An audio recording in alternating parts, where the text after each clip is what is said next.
আমাদের কোনো কোনো পা এখনো হাসপাতালে গড়াচ্ছে, কোনো কোনো আহত চিকিৎসা পাচ্ছে না। কিছুদিন আগেও একজন জুলাই আহত মৃত্যুবরণ এবং যদি চিকিৎসার অভাবে আমাদের আহত যোদ্ধারা মৃত্যুবরণ করে তাহলে এটা সরকার এবং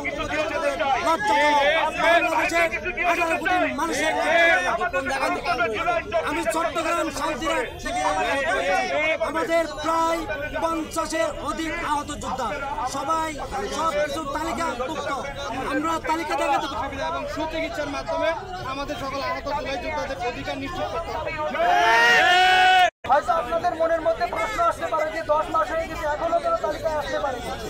এটার পিছনে প্রথম কারণ হচ্ছে আমাদের স্বাস্থ্য মন্ত্রণালয়ের বিশাল বড় গাফিলতি।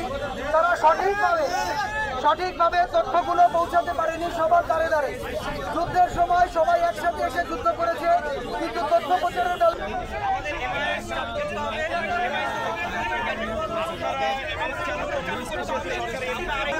জুলাই গণঅভ্যুত্থানের 9 মাস পেরিয়ে গেলেও সুষ্ঠুভাবে যারা সঠিক জুলাই আহত যোদ্ধা তাদেরকেও একটা অংশকে তালিকায় অন্তর্ভুক্ত করা হয়নি।